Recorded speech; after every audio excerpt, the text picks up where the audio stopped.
بسم اللہ الرحمن الرحیم۔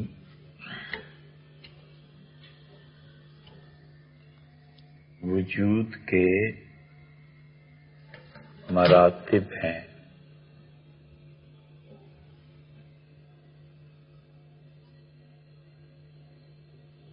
ہر وہ چیز جس کا تعلق عالم خلق سے ہے، اس کے مراتب ہیں۔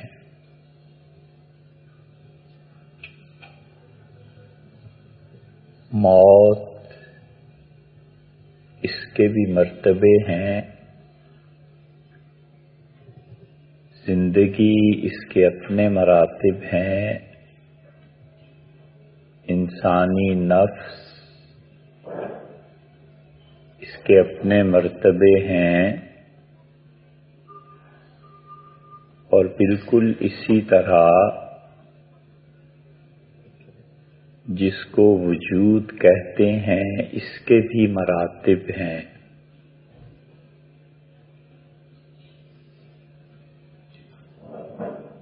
موت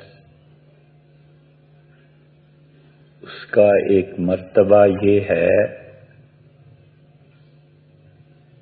کہ انسان بظاہر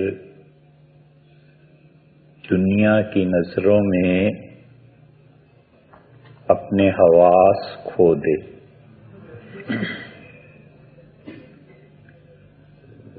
اور موت کا ایک مرتبہ یہ بھی ہے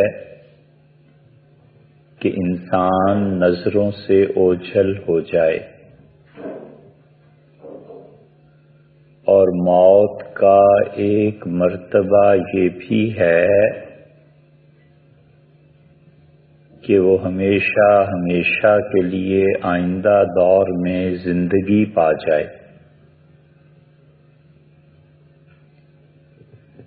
موت خود عین حیات ہے،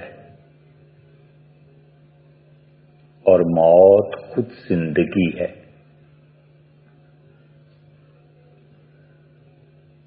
اس عالم سے منتقل ہونے کے بعد کسی اور جہان میں چلے جانا، اور وہاں جا کر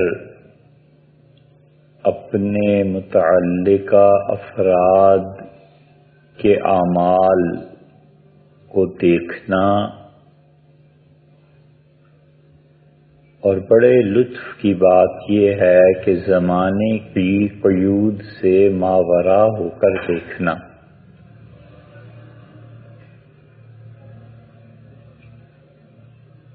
ابھی وہ اپنے بھائی کے حالات دیکھ رہا تھا، پھر وہ اپنے بیٹے پہ آ گیا، پھر وہ اپنے پوتے پہ آ گیا، پڑ پوتے پہ آ گیا۔ دنیا بھول گئی کہ کوئی اس نام کا فلاں محلے اور شہر میں آدمی تھا، ختم ہو گئی بات۔ مگر اس جہان میں جہاں موت نے خود زندگی کی صورت اختیار کر لی، وہ موت عین زندگی ہے۔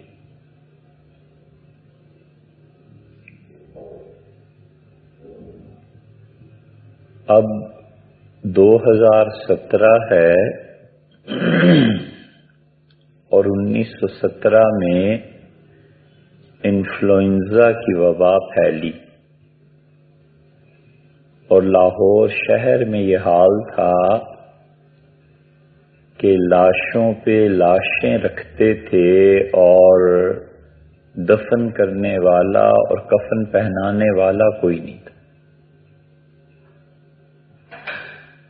موت اتنی زیادہ لاہور میں ہو گئی کہ قبریں کھودنے والے تنگ آ گئے، اور قبر کھودنے کو کوئی نہیں ملتا تھا۔ یہ ایک صدی کی بات ہے۔ علامہ اقبال نے اپنے مکتوبات میں بھی یہ ذکر کیا ہے، لیکن اب کون جانتا ہے کہ کتنے مرے، کتنے جیے، کیا خاندان تھے، کون اجڑا، کس کو کفن ملا نہیں ملا۔ تو اس لیے کبھی کبھی موت عین زندگی کی حالت اختیار کر لیتی ہے اور 20 پشتوں تک اس کا اثر ثابت ہے، اس سے زیادہ بھی ثابت ہے۔ حضرت رسالت مآب صلی اللہ علیہ وسلم جب معراج پہ گئے تو انہوں نے حضرت آدم علیہ السلام کو دیکھا تو جبریل امین نے کہا کہ آپ کے والد آدم علیہ السلام ہیں، آپ انہیں سلام پیش کریں۔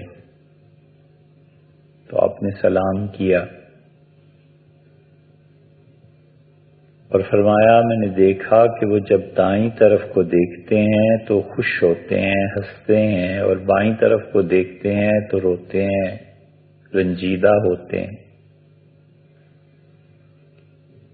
تو میں نے پوچھا جبریل امین سے کہ یہ کیا بات ہے، تو انہوں نے بتایا کہ یہ دائیں طرف اپنے بیٹے، عورتیں، مرد، ان کی اولاد جو جنتی ہے اسے دیکھتے ہیں تو خوش ہوتے ہیں، اور بائیں طرف ان کی اولاد جو جہنم والی ہے اسے دیکھتے ہیں تو انہیں دکھ ہوتا ہے۔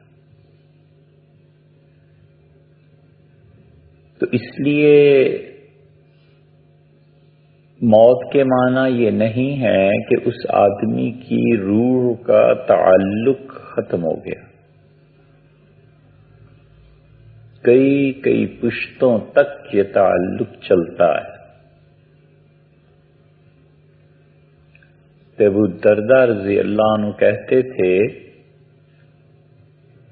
بڑے جلیل القدر صحابہ کرام رضی اللہ عنہم میں سے تھے، پھر بیت المقدس چلے گئے تھے، ان کی اہلیہ بیت المقدس چلی گئی تھی، بڑھاپا ہو گیا تھا بہت، لیکن ان کی اہلیہ سے حضرت معاویہ رضی اللہ عنہ نے فرمایا تھا کہ آپ نکاح کر لیں، تو انہوں نے کہا نہیں۔ ابو الدرداء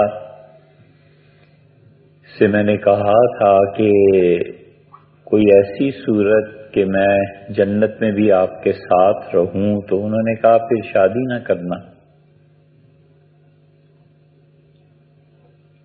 اور وہ بیت المقدس میں مسجد اقصی میں رہتی تھیں، نماز پڑھتی رہتی تھیں، تسبیح کرتی رہتی تھیں۔ تو ابو الدرداء رضی اللہ عنہ نے کہا کہ میں کوئی گناہ اس وجہ سے بھی نہیں کرتا کہ میری دوستی حضرت سعد رضی اللہ عنہ کے ساتھ تھی، تو مجھے اچھا نہیں لگتا کہ اس جہان میں سعد تک یہ خبر پہنچے کہ میں نے ایسی نالائکی کی بات کی ہے، تو اسے دکھ ہوگا اس کی روح کو۔ تو موت کے بھی درجات ہیں، روح پر اتنی دکھ اور غم کی کیفیت طاری ہو جائے کہ وہ جہنم کے اثر کی وجہ سے ہر چیز سے غافل ہو جائے، یہ کافر کی روح ہے۔ اور مومن کی روح وہ تو بہت بلند مراتب ہیں اس کے، کیونکہ محبتیں کسی ذات اور مذہب اور جغرافیے کی حدود سے بلندتر ہوتی ہیں، اور وہاں یہ محبتیں اثر دکھاتی ہیں۔ اللہ نے فرمایا ہے وَمَن صَلَحَ مِنْ آبَائِهِمْ، اور جن کے والدین نیک تھے اور جن کی اولادیں نیک ہیں، ہم ان سب کو اکٹھا کر دیں گے۔ اس لیے جس اولاد کے ماں باپ نیک ہیں یہ بہت بڑی چیز ہے۔ قرآن کہتا ہے وَمَن صَلَحَ مِنْ آبَائِهِمْ، اور جس کے ماں باپ دادا کوئی نیک لوگ تھے، قیامت میں خدا انہیں ان کے ساتھ اکٹھا کرے گا۔ بیریئر ایک ہی ہے، ایمان اور کفر۔ اگر ایمان اور کفر ہے تو وہ کراس نہیں کیا جا سکتا۔ اگر وہ نہیں ہے اور خدا اپنے فضل سے چھوٹوں اور بڑوں کو معاف کر کے بربنائے محبت جمع فرما دے تو کوئی ایسی چیز نہیں ہے جو بغیر دلیل کے ہے۔ اس لیے یہ محبتیں اور تعلقات کسی تاریخ اور جغرافیے کے پابند نہیں ہوتے، اور دور تک ان کے اثرات مرتب ہوتے ہیں۔ اویس قرنی رحمت اللہ علیہ اپنی والدہ کی خدمت میں رہتے تھے اور بہت مصروف رہتے تھے، اور ان کا حضرت رسالت مآب صلی اللہ علیہ وسلم کی خدمت میں مدینہ منورہ آنا نہیں ہوا، اور یمن کا اور مدینہ منورہ کا سینکڑوں میل کا فاصلہ ہے۔ اویس رحمت اللہ علیہ پہلی مرتبہ تاریخ میں نمودار ہوئے ہیں، فزیکلی پریزنس جو ہوئی ہے وہ فاروقی عہد میں ہوئی ہے، اور وہ بھی حضرت عمر رضی اللہ عنہ نے ڈھونڈ نکالا انہیں۔ تو انہوں نے حج کے موقع پہ پوچھا کہ یمن والے، تو وہ حاضر ہوئے، فرمایا تم میں بنو مراد، انہوں نے کہا حضرت ہمارا قبیلہ ہے، فرمایا اس میں قرنی جو ذیلی قبیلہ تھا ان کا ہم ہے، وہ بولے، فرمایا تم میں اویس قرنی، تو انہوں نے کہا میں ہوں، تو فرمایا رسول اللہ صلی اللہ علیہ وسلم نے مجھ سے کہا تھا کہ میں تم سے اپنی مغفرت کی دعا کراؤں۔ اس حدیث سے پتہ چلتا ہے کہ جو جنازے میں لوگ ایک دوسرے کی مغفرت کی دعا مانگتے ہیں اور لوگ جو ایک دوسرے کی مغفرت کے لیے دعا کرتے ہیں اس کا بڑا اثر ہے۔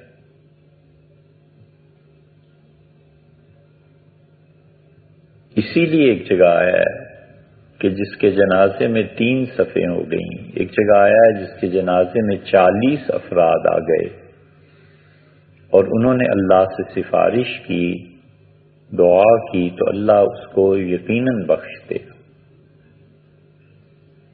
تو اویس قرنی کو حضرت عمر رضی اللہ عنہ نے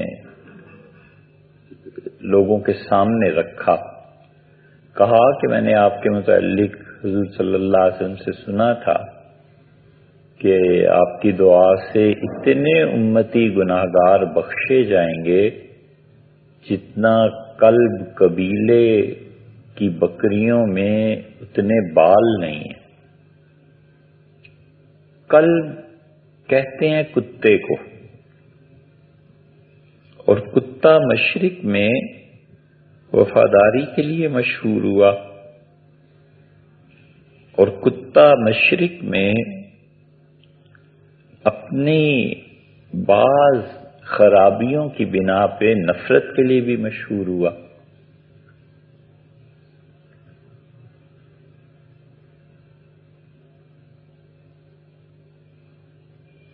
سر سید، دیکھو بات کہاں سے کہاں چلی جاتی۔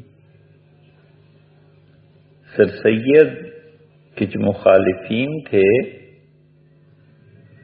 ان لکھنؤ والوں نے اودھ جو نکلتا تھا شمارہ حد کر دی. سر سید کے متعلق مضمون لکھا کہ کتا کون ہے، اور جتنی چیزیں سر سید میں پائی جاتی تھیں وہ سب ایک کتے میں گنوائیں. مر گئے، نام بھی کوئی نہیں جانتا، شاید یہ بات بھی کوئی نہ جانتا ہو. اور سر سید نے جو کام کیا وہ اس کے نتیجے میں آج ہم ادھر آزاد ہیں. اچھا ہے یا برا، ایک تاریخ کی بحث. نواب محسن الملک کہتے تھے کہ رونے کی آوازیں آ رہی تھیں تو میں رات 2 بجے غالباً لکھا ہے کہ ہڑبڑا کے اٹھا کہ یہ دالان میں رو کون رہا ہے. کیا دیکھتا ہوں کہ آنسو گر رہے ہیں ٹپ ٹپ، اور سر سید ٹہل رہے ہیں، کبھی ادھر کبھی ادھر، کبھی ادھر کبھی ادھر. تو میں نے پوچھا کہ خیریت ہے؟ مجھے لگا جیسے کوئی خاندانی حادثہ پیش آ گیا ہے، کوئی چیز.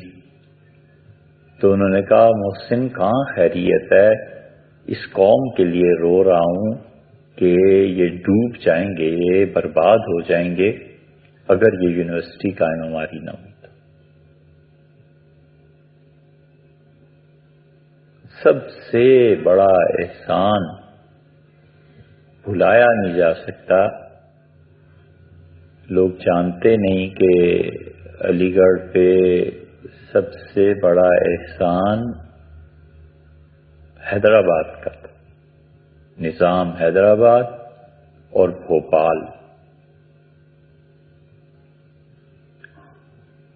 کئی لوگ مجھ سے کہتے ہیں کہ ہندوستان کا ذکر کرتے ہو. ہم کہتے ہیں ان علاقوں میں جہاں ملک بنا ہے کوئی بتاؤ ادھر کا بھی، ہمیں بھی بتاؤ کہ کچھ کام کیا ہو تو ذکر کریں.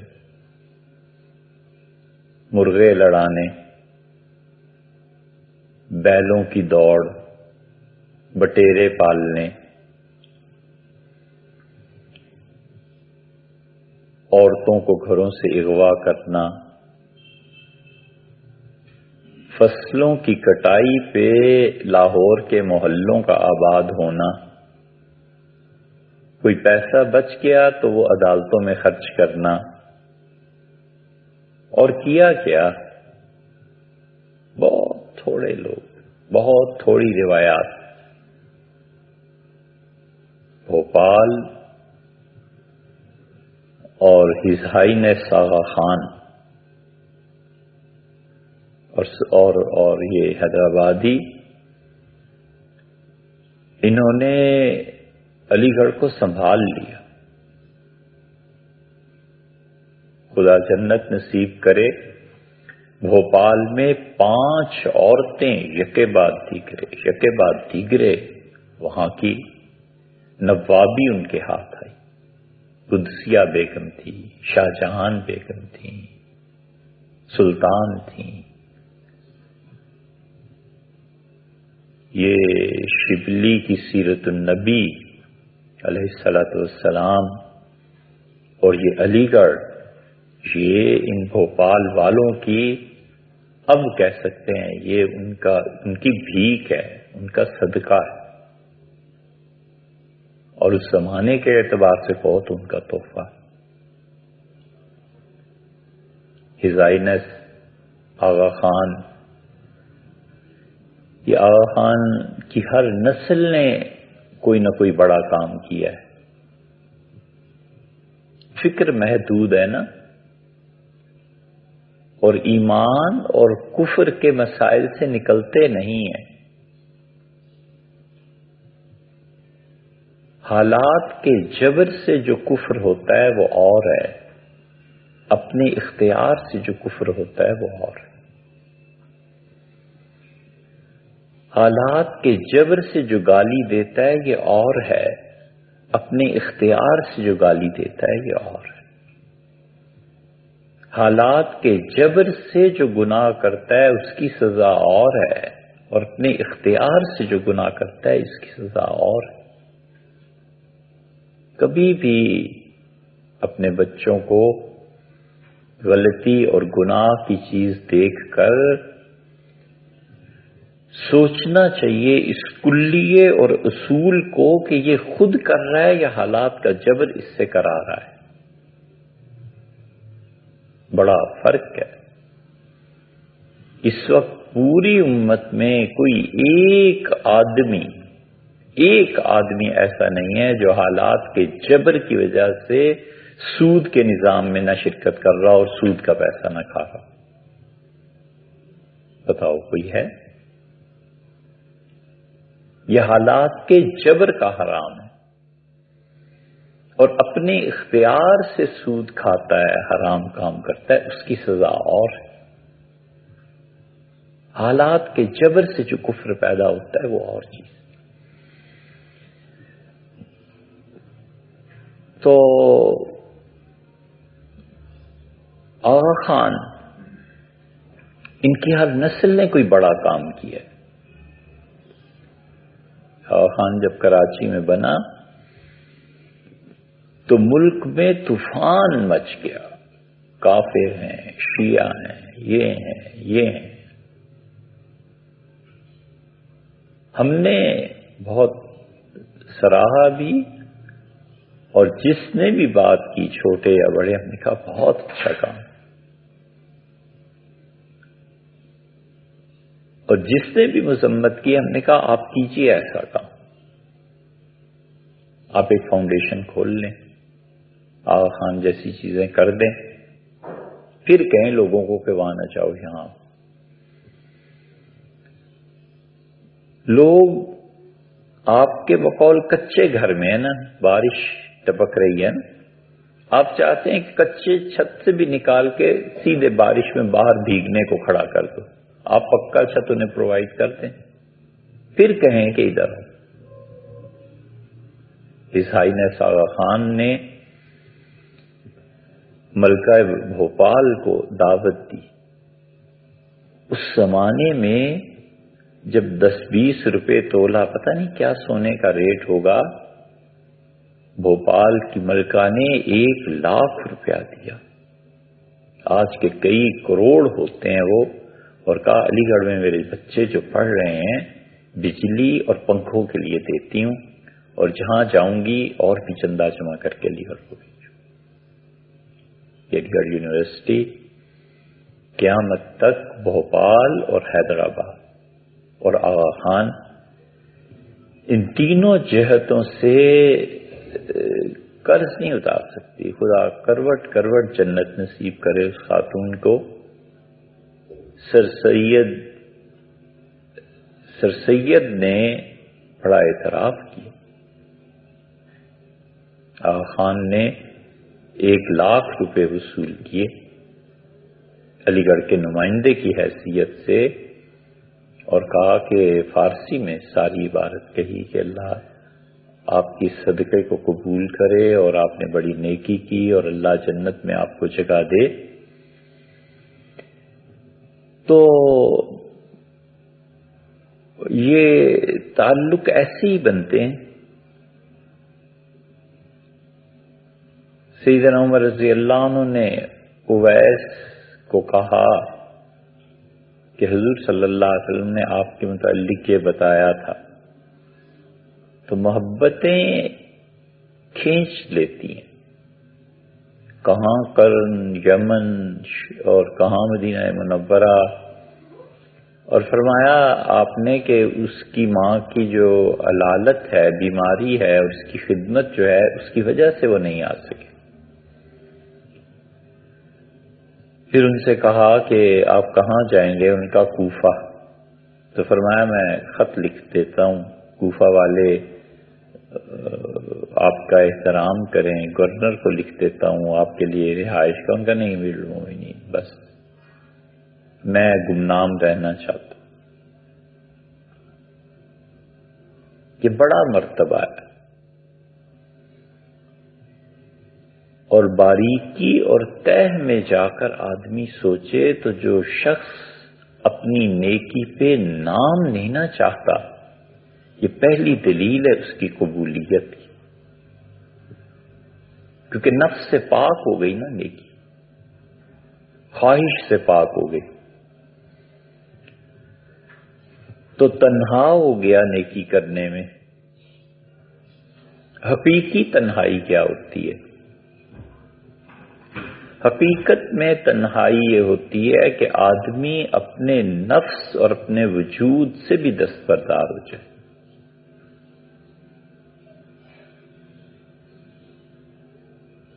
جب انسان اپنے وجود سے بھی دستبردار ہو جاتا ہے تو پھر ایک ہی وجود حقیقی رہ جاتا ہے، اللہ کا۔ یہ خالص تنہائی ہے۔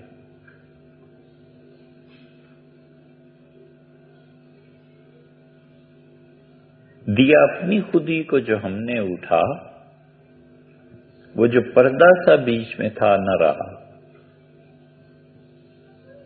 اپنی خودی ختم ہو گئی نا، میں ختم کر لی۔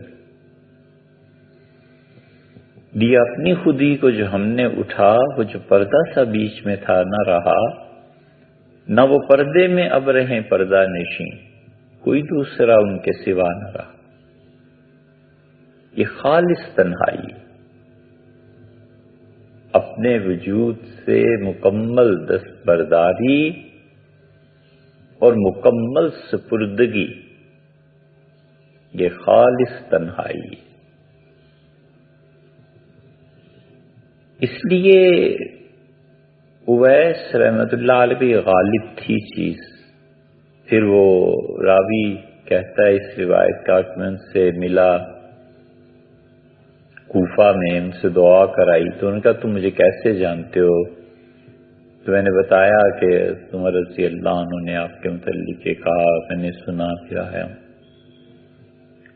فرمانے لگے کہ افسوس ہے، امیر المومنین نے مجھے مشہور کر دیا۔ تو محبتیں، تعلقات ان چیزوں کے محتاج نہیں ہوتے۔ سیدنا علی رضی اللہ عنہ سے دعا کرائی تھی، اور یہی بات کہی جو عمر رضی اللہ عنہ نے کہی تھی، اور یہ وہ لوگ تھے جن کے لیے جنت طے شدہ ایک بات تھی۔ عشرہ مبشرہ میں وہ کتنی فضائل ہیں سیدنا عمر اور علی رضی اللہ عنہ کے، لیکن حتیٰ کہ مذہب سے ماورا ہو جاتی ہے۔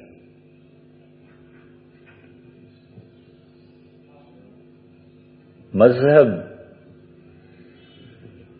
بہت بڑی چیز، آدمی جل کے مر جاتا ہے اور مذہب کو نہیں چھوڑتا، لیکن محبتیں کبھی غالب آتی ہیں تو مذہب پیچھے رہ جاتا ہے۔ پنڈت جواہر لال نہرو، ان کے والد موتی لال کو مسلمانوں نے الہ آباد بلایا،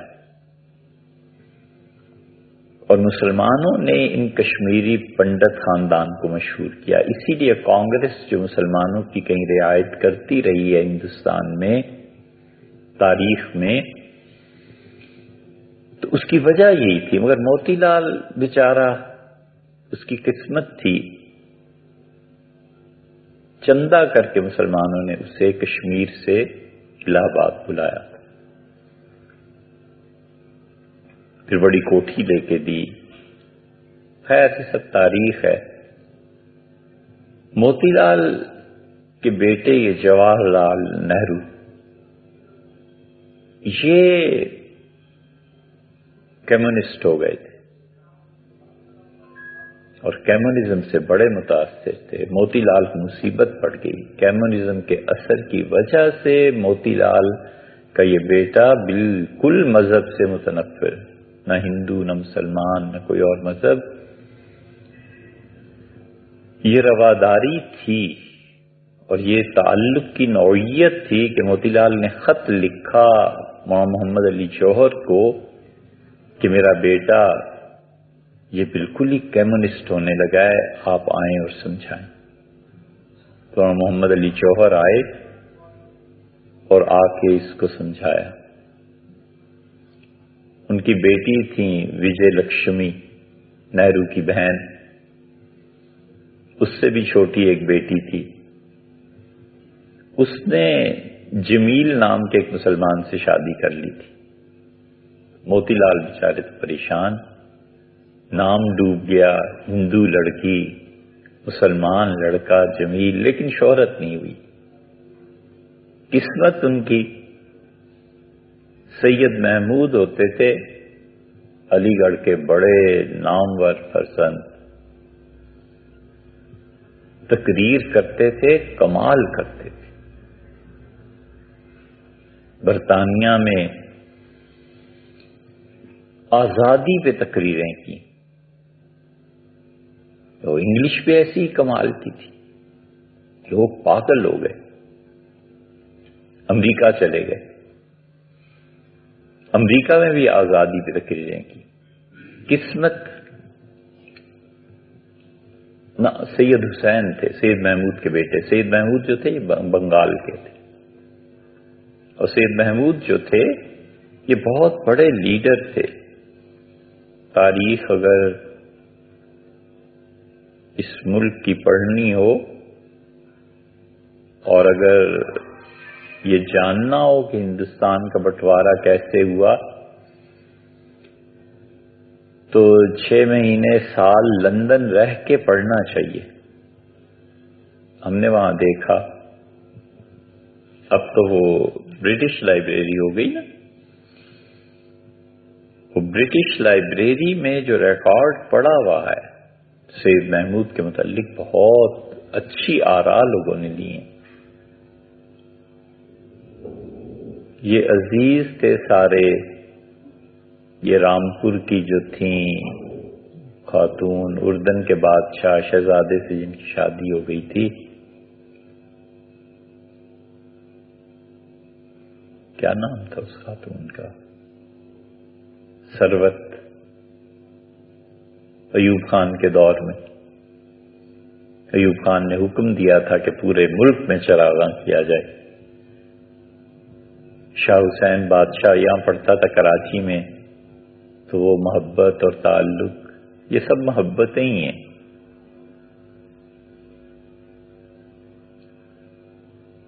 نام اصل کیا تھا اس کا؟ ثروت تھی نا، بڑا نام پایا، بہت بڑا خاندان،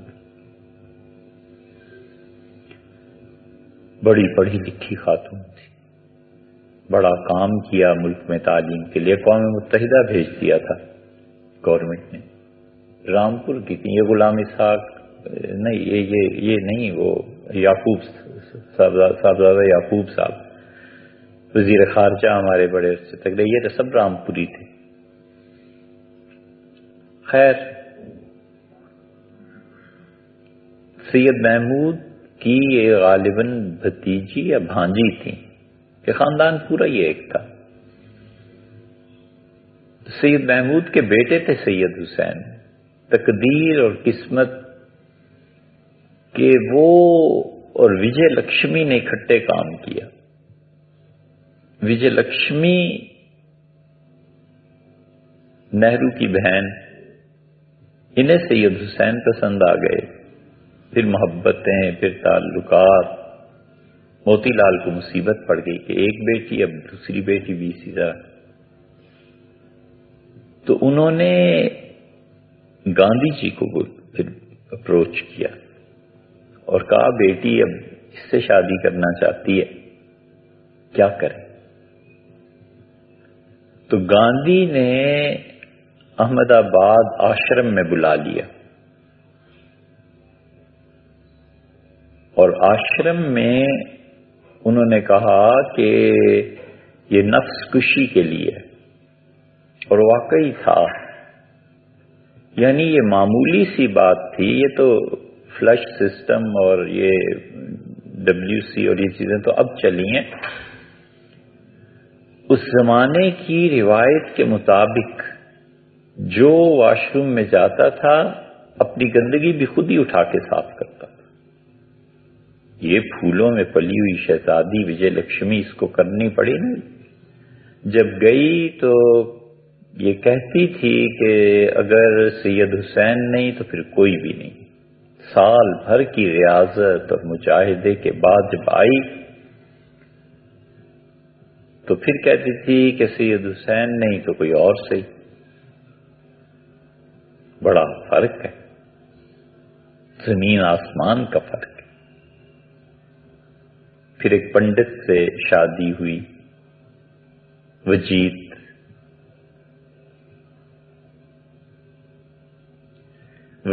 سے شادی ہو گئی تھی، اس نے کر دی۔ تو جب پھیرے لگانے کا وقت آیا آگ پہ تو برہمن ناراض ہو گئے۔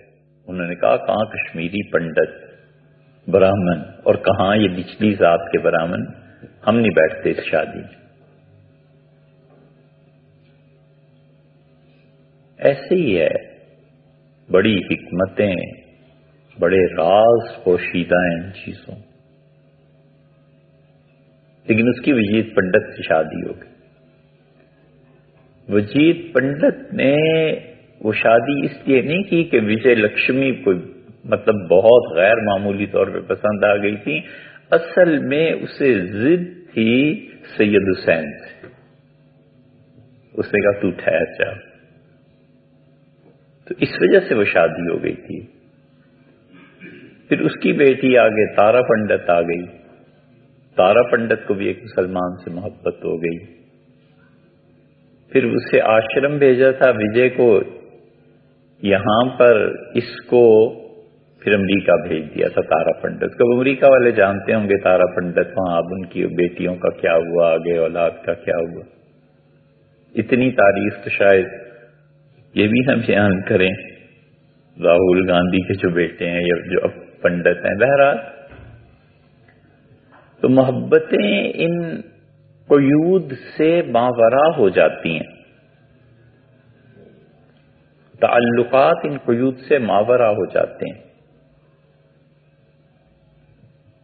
اور اس مقام تک انسان کو پہنچاتے ہیں کہ جو غیب ہے اس کو ایسے محسوس کرتا ہے جیسے تجربے کی چیزوں کو۔ عالم غیب جب یقین کے اس مرحلے تک پہنچ جائے جو یقین تجربے سے حاصل ہوتا ہے تو یہ مقام ہے دل کا، نہیں، یہ مقام ہے روح کا۔ روح کا مقام جو ملتا ہے کسی آدمی کو، اس کے بھی مراتب ہیں۔ روح بودھ اور دوری کی وجہ سے، اپنی اصل سے فاصلے کی وجہ سے کہتی ہے کہ خدا غائب ہے، اور دل اللہ کے انوار اور تجلیات جو اس پر پڑتی ہیں اس کی وجہ سے کہتا ہے کہ اللہ حاضر ہے۔ روح دوری پہ واقع ہے، خدا کے لیے کوئی زمان اور مکان کی قید نہیں، لیکن روح چونکہ اپنی اصل سے جدا ہے اس لیے وہ لپکتی ہے اس طرف۔ تو غیب کا ایسے اقرار کرنا کہ گویا وہ میرے تجربے سے گزرا ہے، اور اس لپک کی کیفیت کہ میں کسی طرح اس اصل حقیقت تک پہنچوں اور اس کو پاؤں، یہ روح کا مقام ہے۔ اور قلب، دل وہ اپنے اندر محسوس کرے کہ کچھ ہے، اور وہ اپنے اندر محسوس کرے کہ جس چیز کو روح غائب مانتی ہے وہ حاضر ہے، یہ قلب کا مقام۔ اس کے بھی مراتب ہیں۔ دل کا معاملہ اور ہے اور روح کا معاملہ اور ہے. اس لیے اس قلب کے یقین کی کیفیات کبھی کبھی روح کی کیفیات پہ غالب آ جاتی ہیں، مگر اصل وہ روح ہے. اور روح کا وجود وہ منسلک ہے حضرت رسالت مآب صلی اللہ علیہ وسلم سے. یہ بہت گہری اور بہت بڑی بات ہے. کائنات میں جس چیز کا بھی وجود ہے نا، وہ وجود اتنا ہی ہے جتنا اسے حضور صلی اللہ علیہ وسلم کی معرفت حاصل ہے. بس جس انسان کو ان کی معرفت جتنی کم حاصل ہے اتنا ہی وہ عدم ہے، اتنا ہی وہ نہ ہونے کے برابر ہے، نیگیٹو. حتیٰ کہ رسول اللہ صلی اللہ علیہ وسلم سے پہلے بھی جو دنیا میں کائنات میں افراد اور اقوام اور قبائل گزرے ہیں، ان کی معرفت بھی اتنی ہی تھی جتنی ان کی معرفت تھی. بس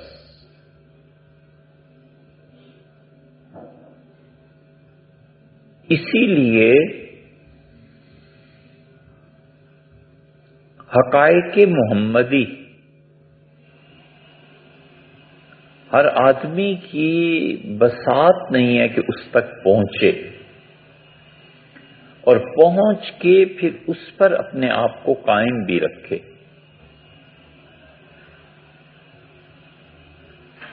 رسالت مآب صلی اللہ علیہ وسلم اس عالم آب و گل میں بادشاہ ہیں.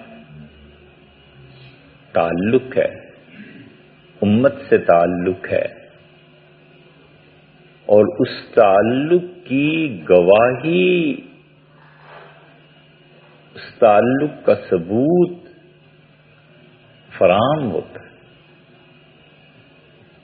ان کی خوشی کے اثرات جس قدر معرفت ہے اسی قدر حالت احساس میں آتے ہیں، اور جتنی ادھر سے غفلت ہے اتنا ہی اندھیرا ہے. کوئی بھی چیز وہ کتنی ہی ضروری اور صحیح کیوں نہ ہو، وہ چیز اگر خدا کی معرفت کو پیدا نہیں کرتی تو وہ حجاب ہے. کوئی بھی علم خواہ کتنا ہی صحیح اور ضروری کیوں نہ ہو،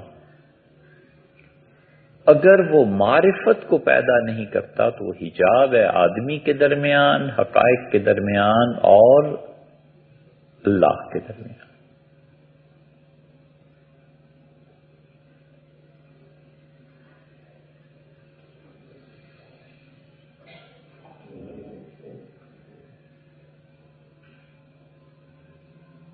کتنا ضروری علم ہے کہ ڈاکٹر یہ جانے کہ بخار کی بنا کیا ہے. کتنا ضروری علم ہے کہ ڈاکٹر یہ جانے کہ دل کا خون کا دورانیہ کیسے ہے، کہاں رکتا ہے، کیا علاج ہے. لیکن یہ ساری انسانی جسم کی ایک رگ کا علم کتنا ہی صحیح، کتنا ہی ضروری کیوں نہ ہو، اگر یہ اللہ کی معرفت پیدا نہیں کرتا نا تو یہ خدا اور بندے کے درمیان حجاب ہے.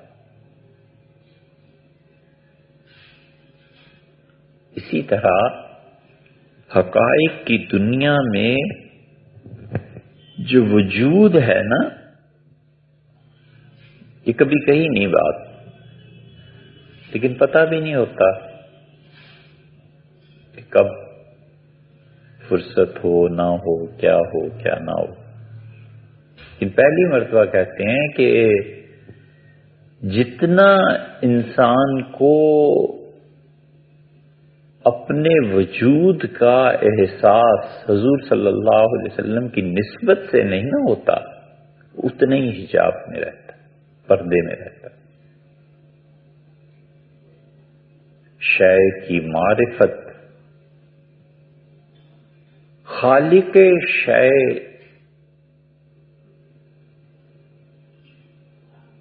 کا احساس پیدا کرے، یہ حجاب اٹھ گیا. دولت کتنی ضروری ہو اور بالکل صحیح مقام پہ خرچ کر رہا ہو، اگر یہ دولت احساس پیدا نہیں کرتی نا کہ یہ اللہ کا مال ہے، تو دولت بندے اور اللہ کے درمیان حجاب ہے، پردہ ہے. ڈاکٹر کا علم اگر یہ شعور پیدا کرتا ہے کہ فتبارک اللہ احسن الخالقین، کیا ہی برکتوں والی وہ ذات ہے جس نے اتنی اچھی چیز بنائی ہے انسان. انسانوں کی بھی قسمیں ہوتی ہیں. وہ انسان جن کے فیصلے اقوام کے تنزل اور ترفع، گرنا اور اٹھنا یہ پیدا کرتے ہیں نا، جن کے فیصلے ہوتے وہ بھی انسان ہی ہیں، اور گناہ ان سے بھی ہوتے ہیں اور حرکتیں ان کی بھی اچھی نہیں ہوتی، مگر کبھی کبھی ان کے یہ فیصلے مجموعی اعتبار سے انہیں فرشتوں سے بھی بلند تر کر دیتے. ان کی ایک ایک نیکی خدا کی میزان عدل بھر دینے کو کافی ہوتی، کیونکہ اس کا ایک فیصلہ سمجھداری کا، دانش مندی کا، خدا کے ہاں وہ قرب دلاتا ہے جو قرب عام آدمی کو تصور ہی نہیں ہے، پیدا ہی نہیں ہو سکتا. کہتے ہیں کہ ایک آدمی مالی تھا اور کام کرتا تھا باغ میں. پھر اس کے جی میں آیا کہ وہ اللہ تعالی کی عبادت کرے تو کھرپا اور پانی کا ڈول اور رسی سب چھوڑ چھاڑ کے ایک جگہ جا کے بیٹھ کے اللہ کو یاد کرتا رہا. ایک مقام تک پہنچا تو اس نے دیکھا کہ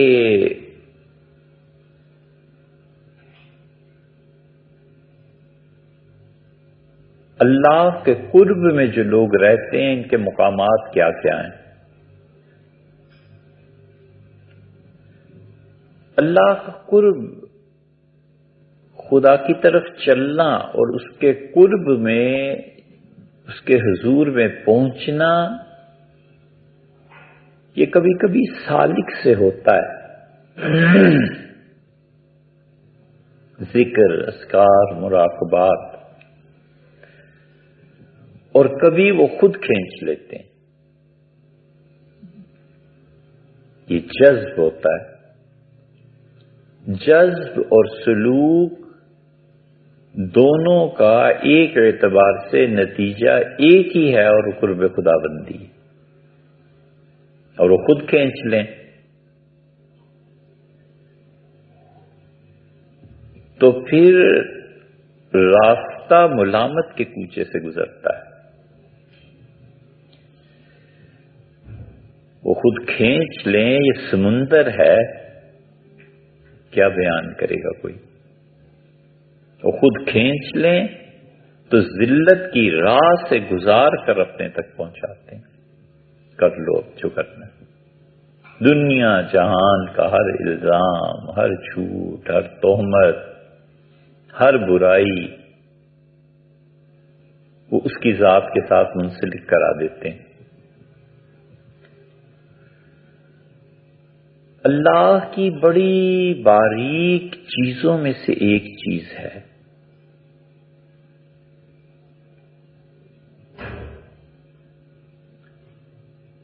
یہ جو ہدایت کا منبع ہوتا ہے نا، مرکز، ہر دور میں ہوتا ہی ہے۔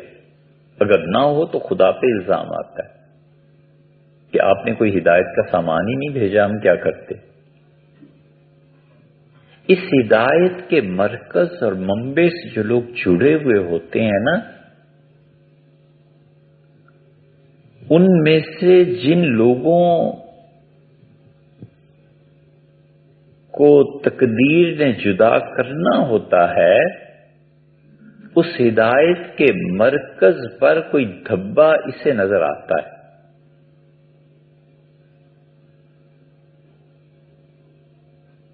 اور یہ ہے امتحان کا وقت،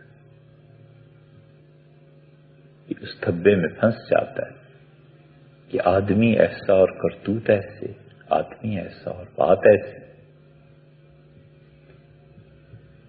اور اگر اس دھبے سے گزر جائے کہ یہ میری سمجھنے کی بات نہیں ہے،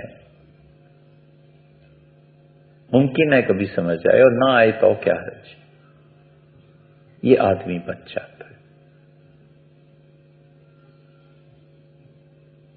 بہت نازک مقام، بہت ہی نازک مقام۔ حضرت نظام الدین اولیاء رحمۃ اللہ علیہ، یہ سلسلہ چشتیہ پہ سب سے اچھی کتاب مستند سیر الاولیاء ہے۔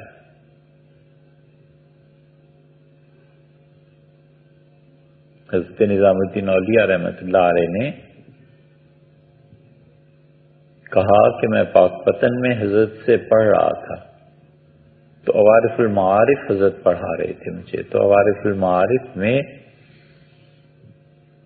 اس نسخے میں کوئی عبارت تھی، کلمی نسخہ تھا، تو حضرت رحمۃ اللہ کو پڑھنے میں کچھ گنجلک مقام، دیر لگی۔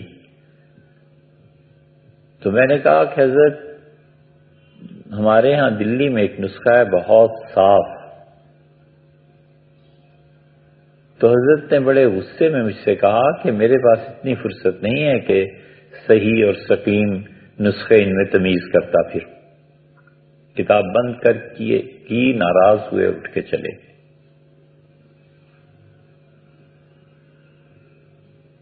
یہ امتحان تھا۔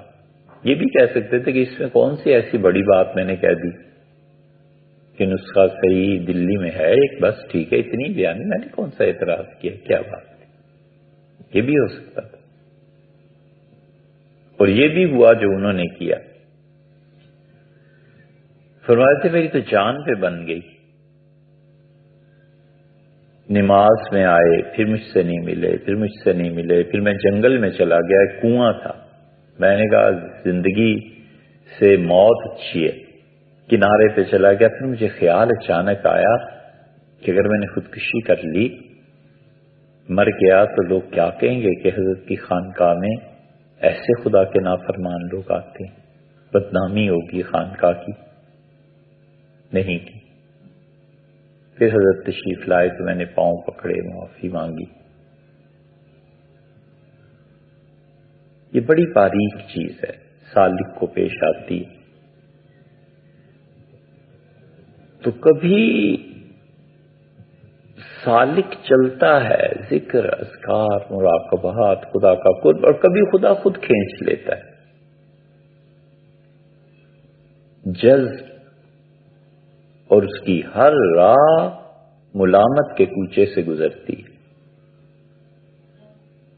تو مالی جو تھا اس نے مقامات دیکھے اور تمنا کی اس نے کہ اے خدا، یہ جو ابراہیم ادھم رحمت اللہ علیہ کو مقام ملا ہے یہ مجھے بھی ملے۔ جب اس کا اصرار بہت بڑھا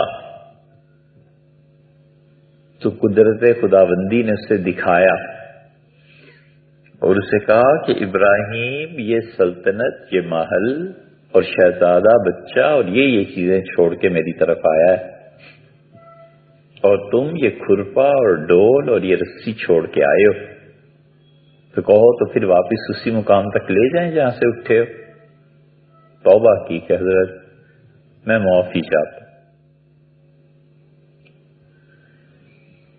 اس لیے وجود انسان کا اتنا ہی قابل تسلیم ہوتا ہے جتنی اسے خدا اور اس کے رسول صلی اللہ علیہ وسلم کی معرفت حاصل ہوتی۔ یہ جن صوفیاء نے اس کائنات کے ایک ایک ذرے میں حضور صلی اللہ علیہ وسلم کو دیکھا ہے، یہ ایسے ہی نہیں دیکھا۔ یہ بڑے لوگوں کا ایک فیصلہ خدا کا اتنا قرب انہیں دلاتا ہے کہ دوسرا 1,00,000 سال بھی عبادت کرے تو نہیں پہنچ سکتا۔ حدیث میں بھی آیا ہے کہ ایک حد اللہ کی اتنی رحمتوں کو نازل کرتی ہے کہ 40 دن تک پورا شہر کسی صغیرہ گناہ میں بھی مبتلا نہ ہو اور عبادت کرتا رہے تو اتنی رحمت وہاں نہیں نازل ہوتی۔ بڑوں کے فیصلے بھی بڑے ہوتے ہیں، اس لیے جو لیڈرز ہوتے ہیں چاہے اس زندگی میں کمی نقائص ہوں بھی تو بھی اس شخص کا کوئی بڑا ایک فیصلہ ایسا ہو جاتا ہے کہ وہ ساری اگلی پچھلی کسر نکل جاتی۔ بہت سی چیزیں ایسی ہوتی، کئی مثالیں اس کی مل جائیں، کئی۔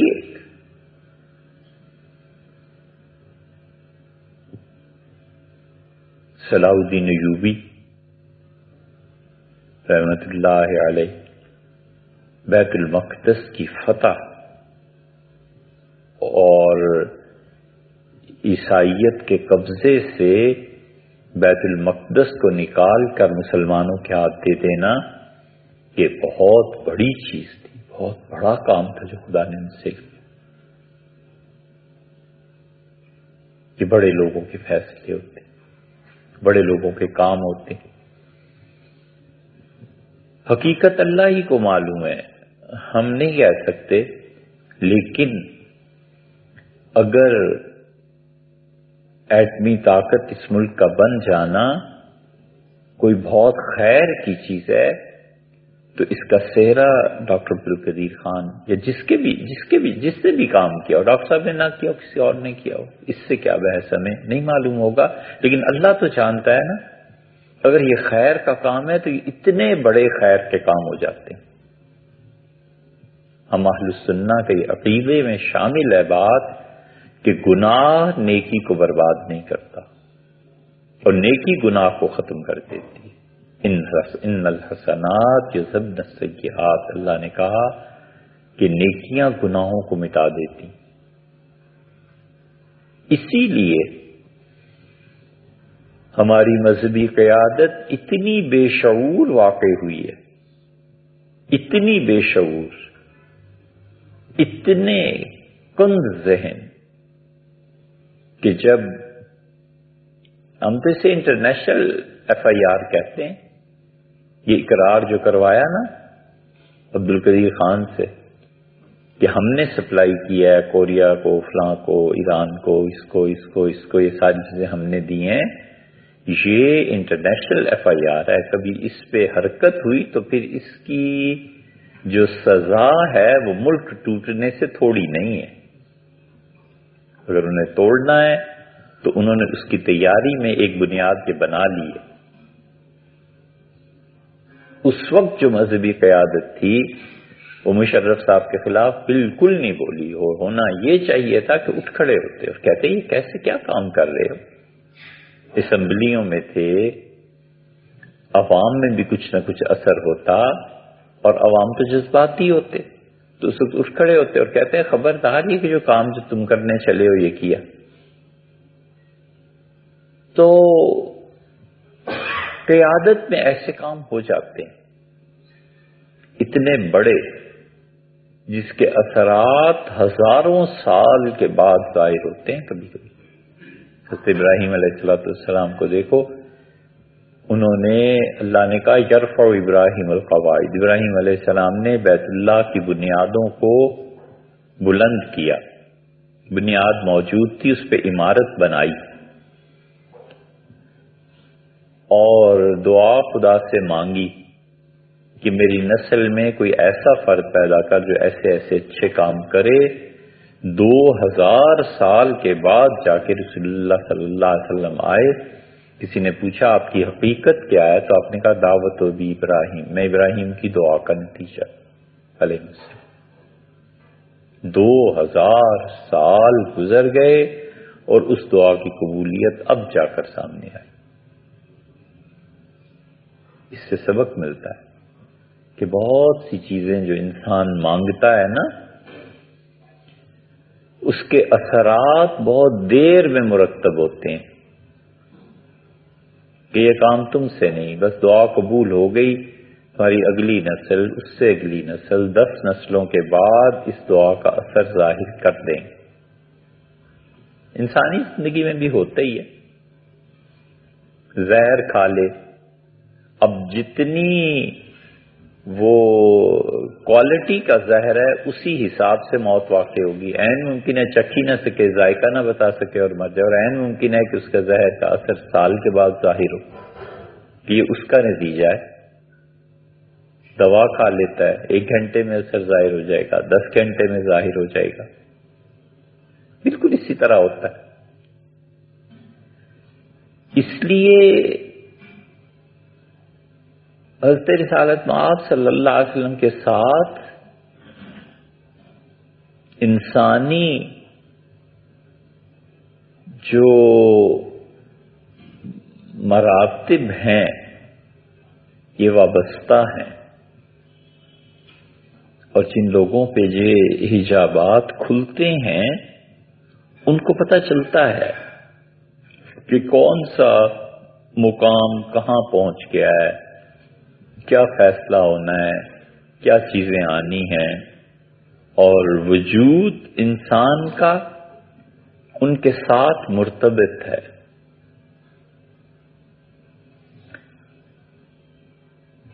اسی حساب سے انسانوں کی طبیعتوں میں خیر اور شر پیدا ہوتا ہے.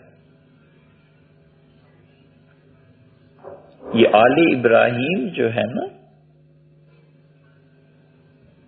جس کو آپ پڑھتے ہیں نماز میں بھی سب پڑھتے ہیں، یہ آل ابراہیم پہ اللہ نے نبوت کو ختم کر دیا.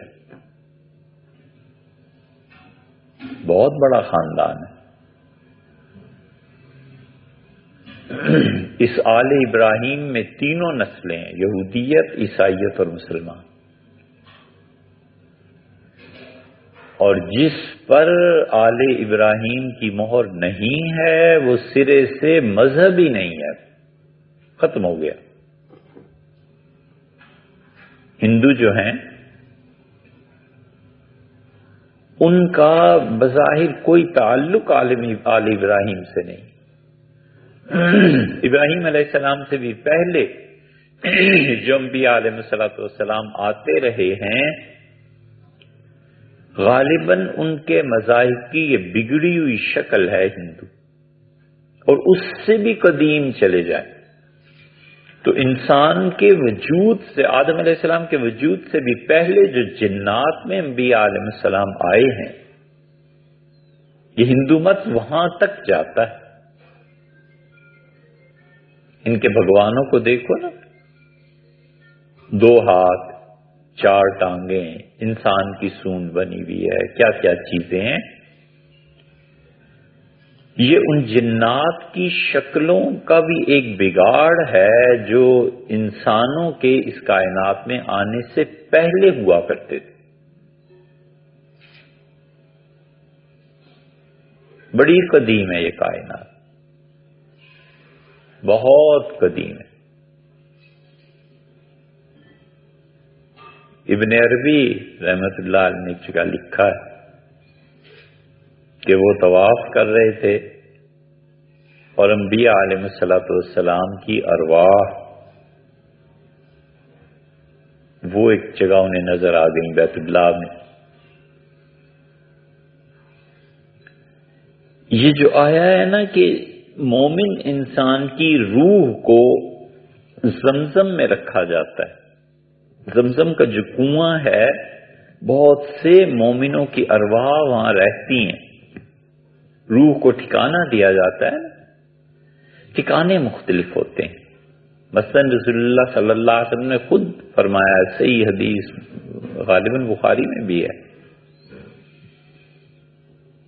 کہ فرمایا جعفر رضی اللہ عنہ کے متعلق, سیدنا علی رضی اللہ عنہ کے بھائی جو تھے ان کے متعلق فرمایا کہ جعفر کی روح کو اللہ تعالیٰ نے اپنے عرش کے نیچے جگہ دی اور ان کی روح کو ایک خوبصورت پرندے کے جسم میں, یعنی روح کا ایک جسم تو یہ ہے یہاں آدمیوں کی طرح, ایک خوبصورت پرندے کی باڈی, اس کا جسم, اس کا ڈھانچہ اس میں رکھ دیا اور وہ صبح و شام خدا کے عرش سے اڑتے ہیں اور جنت میں جا کے کھاتے پیتے ہیں, اور پھر واپس شام جب ہوتی ہے تو خدا کے عرش کے نیچے آ جاتے ہیں, اپنی جگہ پہ بیٹھ جاتے ہیں. کیا منظر ہوگا, کیا خوبصورتی ہوگی, کیا ان کا اڑنا ہوتا ہوگا. اسی لیے حضرت جعفر رضی اللہ عنہ کو کہا گیا کہ طائر وہ پرندے ہیں ذوالجناحین جس کے 2 پر ہیں. ارواح کا مقام الگ الگ ہوتا رہتا ہے. عین جنت میں کبھی کبھی روح کو رکھ دیا جاتا ہے. لوگوں کو تو ملے گی جب ملے گی, عین جنت میں اس کو پہنچا دیتے ہیں کہ رہو یہیں. حضرت خدیجہ رضی اللہ عنہا کے متعلق آیا ہے نا کہ رسول اللہ صلی اللہ علیہ وسلم پہ شدید پتھراؤ ہوا تھا, اس دن خون خون ہو گیا تھا, اور اب تک ہار کے بیٹھے, اور آپ کی صاحبزادی زینب رضی اللہ عنہا آئیں اور اپنے والد کا چہرہ, ان کے ہاتھ, ان کے پاؤں دھلائے, اور خدیجہ رضی اللہ عنہا کھانا لے کے آئیں. تو جبریل امین نے کہا کہ خدیجہ پریشان ہے, تو یعنی ان ساری روایات کو جمع کریں تو مفہوم اس کا یہ نکلے گا. تو انہیں کہیے وہ آپ کے لیے ایک چنگیر میں سالن اور روٹی اور پانی یہ چیزیں لا رہی ہیں. انہیں بتائیے کہ اللہ نے انہیں سلام بھیجا ہے. حضور صلی اللہ علیہ وسلم کی بیویوں میں کسی کو خدا نے سلام نہیں کیا. یہ واحد خاتون ہیں جن کے متعلق آیا ہے. اسی لیے جو لوگ حضرت عائشہ رضی اللہ عنہا سے خدیجہ رضی اللہ عنہا کو افضل مانتے ہیں وہ یہ بھی دلیل دیتے ہیں. وہ کہتے ہیں خدا کا سلام, اور جبریل امین نے سلام کیا حضرت عائشہ رضی اللہ عنہا. کہتے ہیں لیکن فرق ہے, کہاں اللہ کا سلام اور کہاں فرشتے کا سلام. تو فرمایا کہ انہیں بشارت دیجیے کہ اللہ تعالیٰ نے جنت میں انہیں گھر دیا ہے, وہاں کوئی شور شرابہ نہیں ہے, کچھ بھی نہیں ہے. کوئی صحیح ترجمہ کریں تو جک جک بک بک کچھ بھی نہیں ہے. وہ آرام سے رہیں گی وہاں. تو جنت اس روح کا مقام ہے. قرآن میں بھی آیا ہے, کتنی دلیل کوئی دے. قیل ادخل الجنہ, کہا جنت میں چلے جاؤ. اس نے کہا اپنی قوم سے, نجار تھا نا, کہتے ہیں بڑئی ترخان, اس نے ان کی بات مانی, خدا کی توحید کو قبول کیا.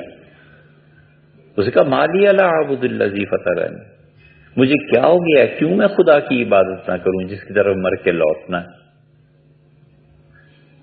اور تم بھی ادھر ہی جاؤ گے. اور لوگ نہیں مانے, لڑائی ہوئی, انہوں نے اسے مار دیا. قیل ادخل الجنہ, ہم نے کہا ابھی جنت میں چلے جاؤ.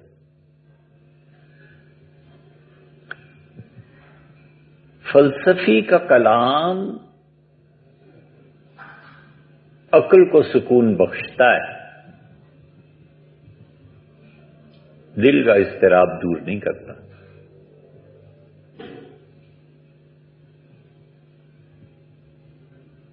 اور صوفی جب خام ہو تو اس کا کلام دل کو سکون دیتا ہے، عقل نہیں مانتی۔ اور صوفی اپنے خام مال سے جب پختہ ہوتا ہے اور فلسفی علم سے جب معرفت کی طرف سفر کرتا ہے تو پھر یہ عارف باللہ کے درجے میں پہنچتا ہے، اور پھر اس عارف باللہ کا کلام دل اور دماغ دونوں برتن بھر دیتا ہے۔ عارف باللہ اس کا جو کلام ہے نا، وہ دل اور دماغ دونوں پہ فٹ بیٹھتا ہے، پورا اترتا ہے۔ اس لیے اللہ تعالی نے ارواح کا مقام رکھا ہے، اور ان میں ایک، یہ ابن قیم نے بھی بحث کیا رحمہ اللہ نے کتاب الروح میں، کہ ہزاروں لاکھوں اور کروڑوں روحیں، روح کو جگہ کتنی چاہیے ہوتی ہوگی، اس کا جہان ہی اور ہے، وہاں کوئی پیمائشیں تھوڑی ہیں، وہاں کوئی زمانہ تھوڑا ہی ہے، وقت تھوڑا ہی ہے، تو ان کی ارواح کو زمزم میں رکھا جاتا ہے، اس لیے کہ زمزم جو ہے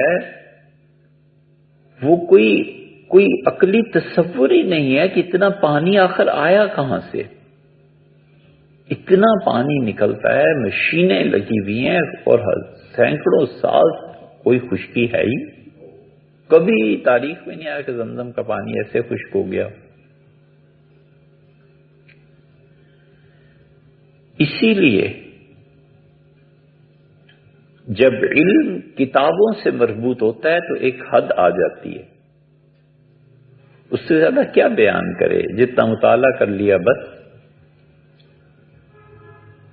اور علم کا ناطہ اگر کبھی خدا حقیقت میں سمندر سے جوڑ دے تو پھر ہر محفل نہیں ہے، ہر بات نہیں ہے، ہر بیان نہیں ہے، ہر چیز نہیں ہے، وہ دن بدن جتنی خدا کی معرفت کے سمندر میں ڈوبتا ہے اتنے ہی ہیرے نکال کے لاتا ہے۔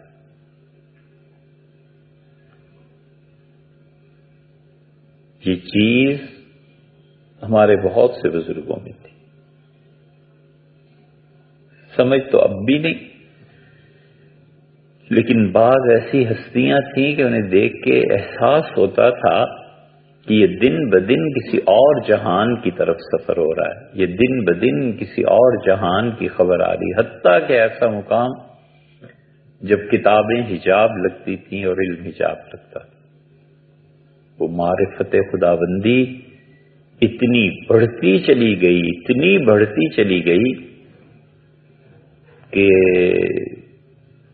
بعض اساتذہ ہمارے ایسے تھے آخری دنوں میں ان کی بات سمجھ میں نہیں آتی تھی، وہ بات ہی کسی اور جہان کی تھی۔ مثلا یہ کہ کہتے تھے کہ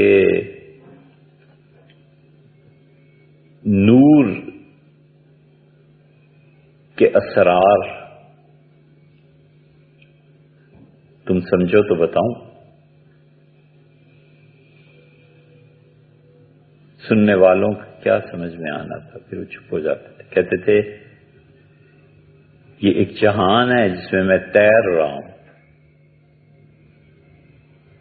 ایسی چیزیں ہوتی تھیں۔ اس لیے وہ زمزم بظاہر ایک کنواں ہے، لیکن ایک ایسا جہان ہے جس کی طول عرض نہیں ہے، جس میں زمانے کا گزر نہیں ہے۔ زمانہ ٹائم ہے کیا؟ سورج کا اتار چڑھاؤ بظاہر جو ہم دیکھتے ہیں، اب سورج سے اوپر چلے جاؤ تو وہاں دن کا کیا تصور ہے، سورج سے اوپر چلے جائیں تو وہاں رات کا باتی ہے، سورج سے نیچے نیچے ہی ہے نا، اور سورج کی پیمائش بھی ہو گئی کہ کتنا ہے زمین سے. اس سے اوپر پھر کیا ہے؟ پھر زمانے کا کوئی تصور وہ نہیں ہے جو یہاں ہے. سورج تو دور رہا، کسی اور چیز پہ، اس سیارے پہ چلے جائیں جہاں چاند کا طلوع اور غروب الگ الگ ہے، وہیں تصور بدل جاتا ہے دن اور رات کا، ٹائم کی ڈیفینیشن بدل جاتی. اس لیے عالم ارواح میں وہاں بھی قرب اور بود ہے. شاہ ولی اللہ محدث سیلوی رحمۃ اللہ علیہ جو بار بار لکھتے ہیں نا کہ حضور صلی اللہ علیہ وسلم کی روح مجھ پہ غالب آ گئی، ان کی روح نے مجھے گھیر لیا اور ان کی روح میرے جسم پہ چھا گئی، تو وہ اس محبت اور قرب کا نتیجہ ہے جو انہیں آل ابراہیم سے حاصل تھا. آل ابراہیم، عیسائی، یہودی، مسلمان، یہ تینوں، اسی لیے اللہ نے ان سے کہا کہ انی جاعلک للناس، ہم آپ کو پوری آئندہ آنے والی انسانیت کا امام مقرر کر رہے ہیں. قال ومن ذریتی، کہا یہ منصب، یہ عالی شان مقام، یہ کرسی میری اولاد کے لیے بھی باقی رہے گی. قال لا ینال عہد الظالمین، فرمایا جو ظالم ہوں گے وہ اس تک نہیں پہنچ سکتے، ظالموں کو یہ مقام نہیں ملے گا.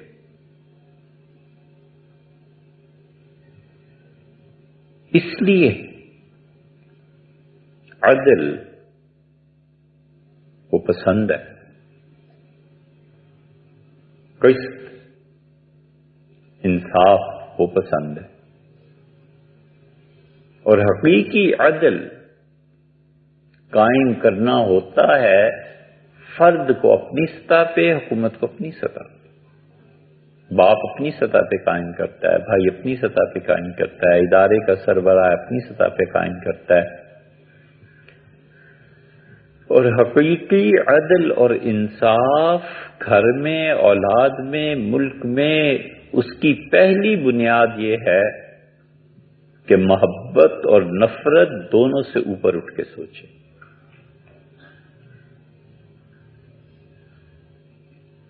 یہ ہمارے قانون کی بنیاد ہی نہیں ہے.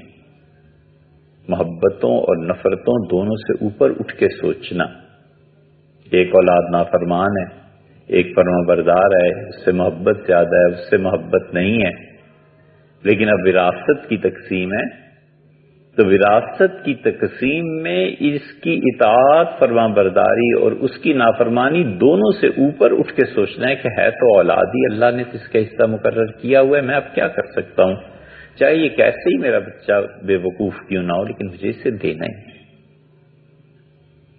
اور یہ بچہ جان سے پیارا ہے، لیکن اس کے باقی بھائی بہن ہیں، باقی لوگ ہیں، میری محبت ایک طرف رہی، خدا کا حکم وہ ماننا ضروری ہے، اسے اتنا ہی دینا ہے جتنا اس کا حق بنتا ہے. یہ خدا کو پسند ہے. کہتا ہے انصاف سے کام لو، یحب المقسطین، اللہ ان سے محبت کرتا ہے جو لوگ انصاف کرتے ہیں. حتیٰ کہ کہا ہم نے انبیاء علیہ السلام کو اس لیے بھیجا کہ دنیا میں انصاف قائم کریں. اور اتنا غارت ہوا ہے انصاف کہ اگر صدیق اور شہید کا مرتبہ چاہیے تو انصاف پہ قیام کی کوشش کرے.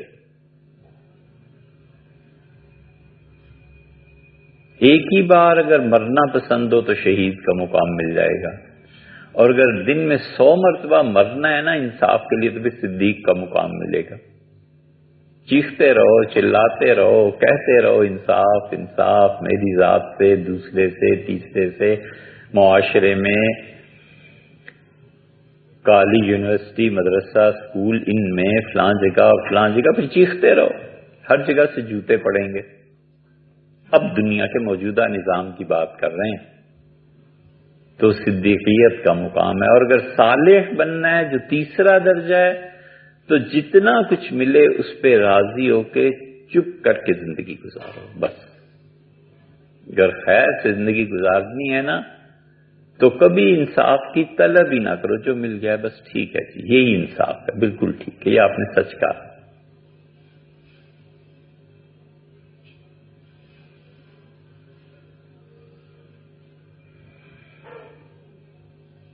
جن ہیروں کی تلاش میں قومیں اور دنیا کے لوگ سمندروں کے غوطے لگاتے تھے، اس ظلم کا ہمارے زمانے میں یہ حال ہے کہ وہ ہیرے خود بھیک مانگتے پھرتے، جو کبھی دنیا کے مطلوب افراد تھے، جن کی وجہ سے نظام کائنات اور جس سوچ کی وجہ سے ملک اور قومیں جیتی جاگتی تھیں، اب یہ حال ہے کہ وہ خود در بدر پھرتے ہیں میر خوار، کوئی پوچھتا نہیں، اس آشتی میں عزت سادات پی گئی۔ انشاءاللہ خان جیسے اردو کے صاحب طرز،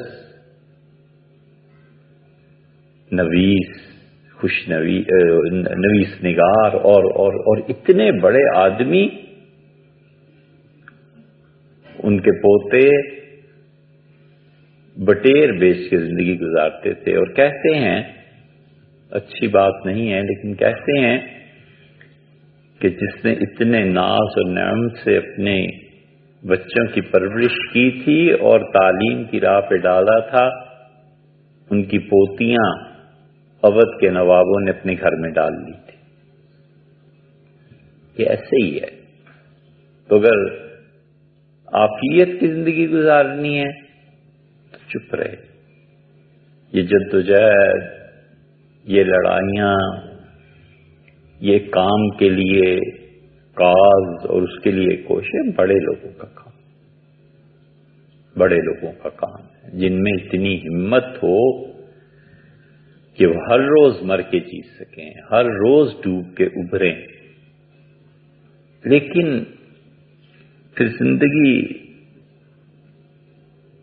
ایک طرح سے ختم ہو جاتی ہے۔ اللہ کے یہاں اگرچہ بڑا مقام، لیکن یہ جدوجہد بالکل تیا پانچا کر دیتی، کیونکہ وہ اس انصاف کے حصول کے لیے نکلا ہے جس کا وجود کہیں ہوتا ہوگا۔ ہم نے تو نہیں دیکھا یہ کیا چیز ہے۔ محبتوں اور نفرتوں سے پاک معاشرہ کوئی آسان چیز ہے۔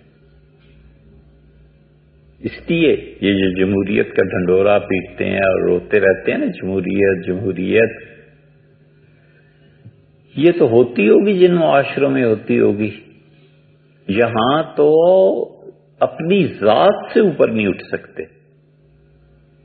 پتہ ہے کہ یہ پٹھان ہے تو چاہے وہ جتنا بھی خراب ہے ووٹ اسی کو دینا ہے، اردو سپیکنگ مہاجر کتنا بھی اچھا ہے اسے نہیں دینا، کہ آخر اب کیا کریں، ہے تو مہاجر ہی نا، اور مہاجر ہے تو کہ پٹھان کو کیوں ووٹ دیں، ہمارا آدمی چاہے کتنی برا لیکن ہے تو مہاجر۔ حضور اقدس صلی اللہ علیہ وسلم نے یہ جملہ کہا نا کہ اسامہ تم اس کی سفارش کرتے ہو، اور اگر میری بیٹی بھی یہ کام اس نے کیا ہوتا تو میں ایسے ایسے کرتا۔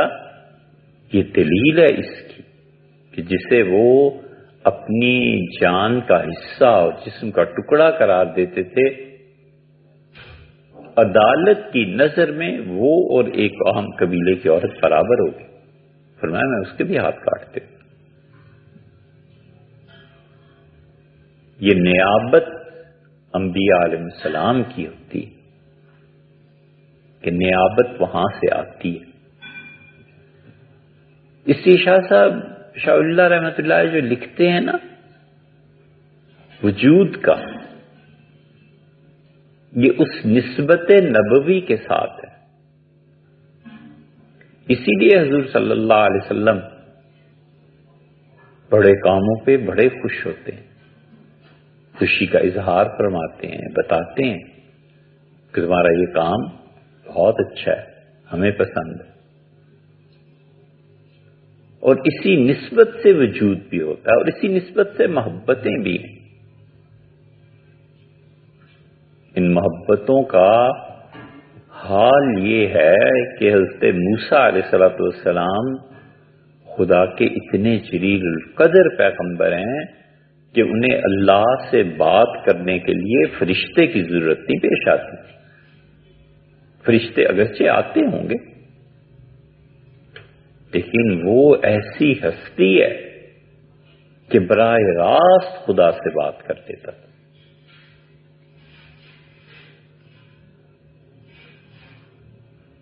روح فنا ہو جائے اگر یہ مقام کسی پہ کھل جائے.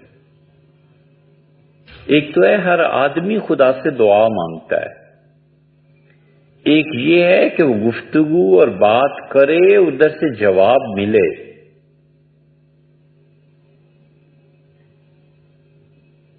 کوئی معمولی بات نہیں ہے.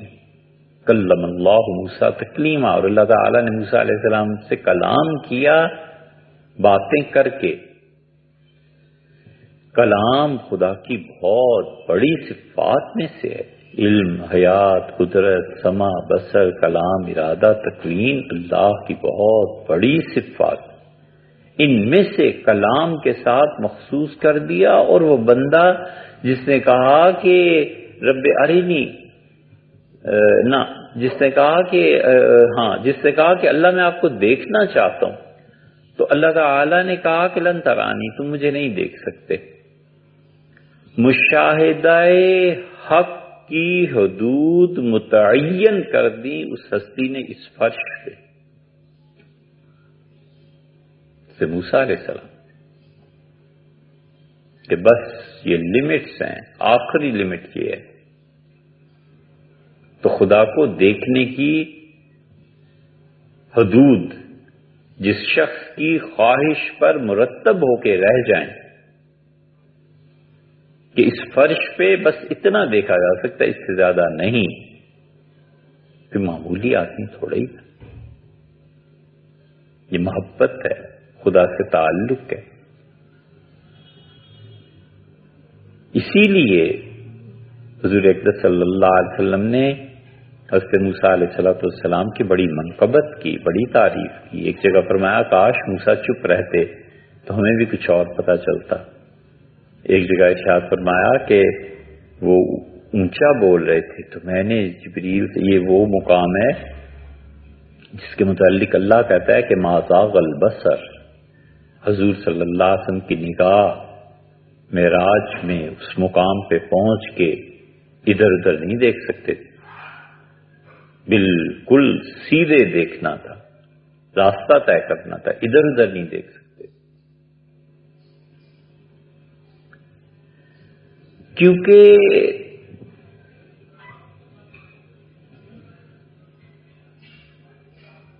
اللہ کا بھی ادب اور احترام ہے، اور جو راہ اس تک پہنچاتی ہے اس کا بھی ادب ہے.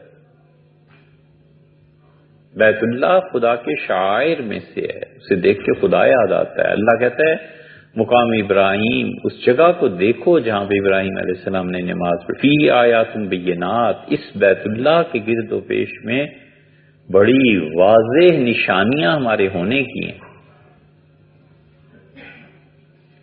ادب اور احترام ہے. یہ ادب خدا کی چیزوں کا، اسی لیے وہ کہتا ہے قربانی دو.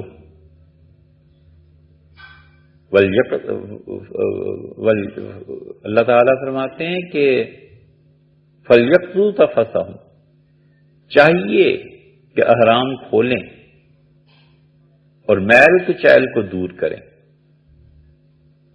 وَلْيُوفُوا نُذُورَهُمْ، اور جو نظر پیش کرنی ہے بادشاہ کے حضور میں، شہنشاہ کے حضور، اللہ کے حضور وہ پیش کریں. وَلْيَطَّوَّفُوا بِالْبَيْتِ الْعَتِيقِ، اور یہ جو میرا پرانا گھر ہے اس کا طواف کریں. یہ سب ادب کے مقامات ہیں، سب احترام کے مقامات. حضور صلی اللہ علیہ وسلم جس مقام پہ پہنچے ہیں انتہائی ادب کا مقام. بتایا گیا کہ ادھر ادھر نہیں، آپ کی نگاہ بالکل نبی علیہ الصلوۃ والسلام کی سیدھی رہی، چلتے رہے۔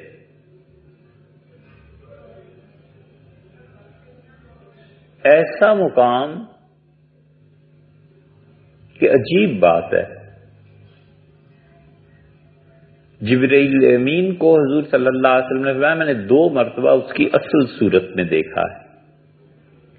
ایک مرتبہ جب وہ وحی لے کے آئے تو کائنات میں اتنا بڑا یہ انفجار دھماکہ، 650 سال کے بعد خدا نے کہیں بات شروع کی اپنی مخلوق سے۔ اور ایک جب میں معراج میں گیا تو پہلی مرتبہ جب جبریل کا انکشاف ہوا کہ یہ فرشتہ ہے، صحیح بخاری میں آتا ہے بالکل آغاز میں کہ گھر پہنچ کے اہلیہ سے کہا کہ وَلَقَدْ خَشِیتُ عَلَىٰ نَفْسِی، میں تو بالکل اپنی جان سے گزرنے والا ہو گیا تھا۔ یہ کیا چیز ہے؟ وہ لے گئیں ورقہ کے پاس، ورقہ نے کہا الذی نزل اللہ علی موسیٰ، یہ وہی ہے جو حضرت موسیٰ علیہ السلام کے پاس بھی آیا کرتے تھے۔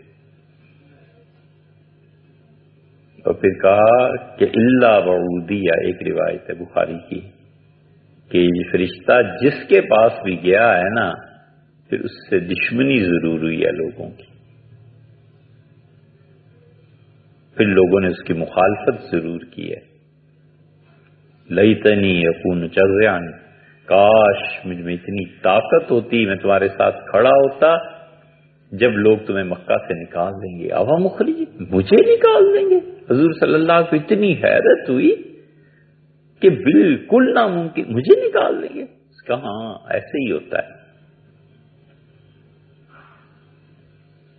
وہ جبریل امین کی حقیقت کھلی اور رسول اللہ صلی اللہ علیہ وسلم اتنے زیادہ حیران کہ گویا جان نکل جائے گی۔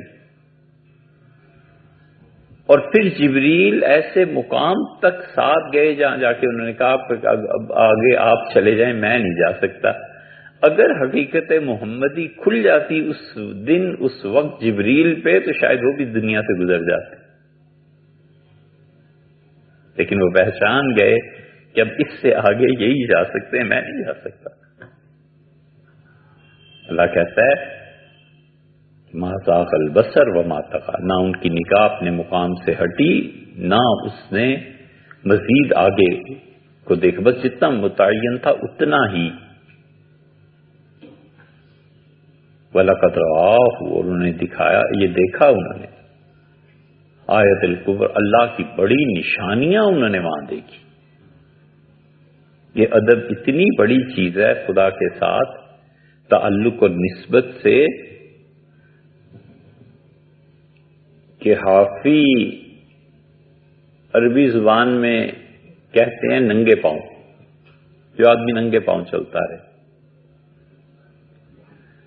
بڑا مال دولت پیسہ شراب کا نشہ، گئے رات گھر آئے، دروازے پہ دیکھا کوئی بچہ کوئی اور اللہ کا نام یا قرآن کی کوئی آیت ایسے پڑی ہوئی نظر آئی زمین پہ تو نشے کے عالم میں سے اٹھایا، افسوس کا اظہار کیا کہ خدا کی نام کے ساتھ یہ جا کے دھویا، اسے خوشبو لگا دی، کسی اونچی جگہ پہ رکھ دیا، تو نشے میں ہی سو گئے۔ شہزادے تو ایسے ہی تھے بس۔ تو خواب میں ایک فرشتے نے کہا کہ فرماتے ہیں تم نے ہمارے نام کا ادب کیا ہے، بلند جگہ پہ رکھا ہے، قیامت تک ہم تمہیں بھی بلند رکھیں گے تمہارے نام کو۔ صبح اٹھے تو وہ حالت ہی اور ہو گئی تھی، وہ پھر جوتے نہیں پہنتے تھے، یہ حالت کا غلبہ تھا بشر۔ تو اس مقام تک پہنچے کہ امام احمد بن حنبل رحمۃ اللہ جیسا عظیم آدمی، دنیا جس سے سننے آتی تھی حدیث اور جس کا سکہ رواں تھا اس کے عہد میں، امام احمد بن حنبل رحمۃ اللہ علیہ بشر حافی کی مجلس میں جاتے تھے. کسی نے بڑی حیرت سے کہا، یہ امام نے جو جواب دیا یہ غور کرنے کے قابل ہے. کسی نے حیرت سے پوچھا کہ امام، آپ جیسا مجتہد، اتنا بڑا محدث، اتنا بڑا، اتنی بڑی یہ، اور آپ بشر کی مجلس میں جاتے ہیں؟ خدا کی کتاب آپ پہ کھلی ہوئی ہے، حدیث آپ پہ کھلی ہوئی ہے، ساری چیزیں. انہوں نے کہا ان کی مجلس میں جاتا ہوں کیونکہ میں کتاب اللہ کو جانتا ہوں اور وہ اللہ کو جانتا ہے.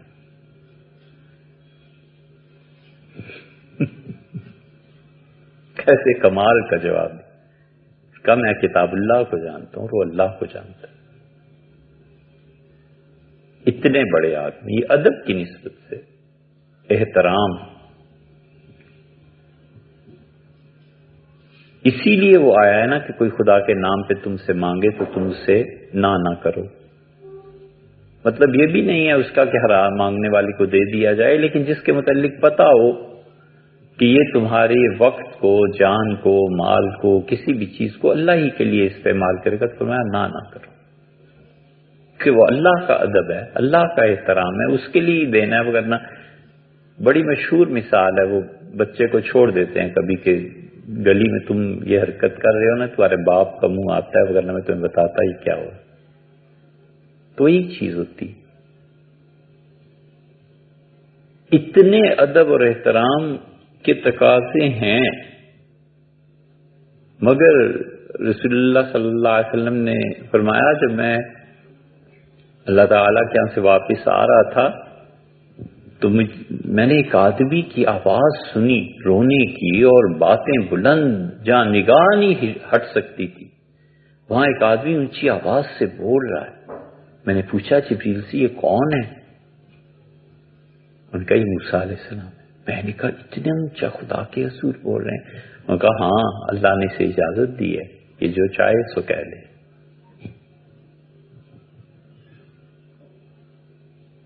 اتنا قرب کا مقام ہے ادب اور محبت کی وجہ سے، تعلق کی وجہ سے. تو اس لیے انسانوں کا وجود اتنا ہی ہے جتنا حضور صلی اللہ علیہ وسلم سے تعلق ہے. یہ آل ابراہیم، اسی لیے اللہ نے آل ابراہیم کو کہا ہے کہ عدل قائم کرو. مسلمان بھی آل ابراہیم ہیں، یہودی بھی ہیں، عیسائی بھی.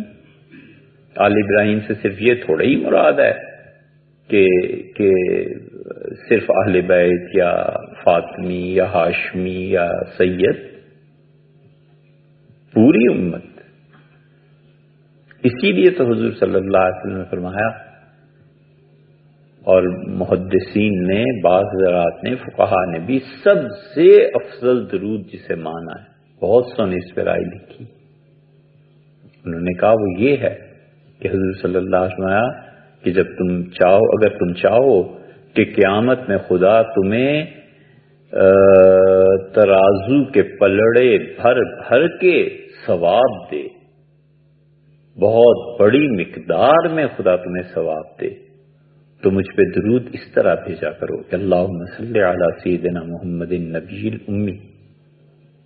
اے اللہ اپنی طرف سے برکات، رحمتیں نازل فرما ہمارے آقا محمد صلی اللہ علیہ وسلم پہ، جو امی تھے، ام القریٰ کے رہنے والے، مکہ کے رہنے والے.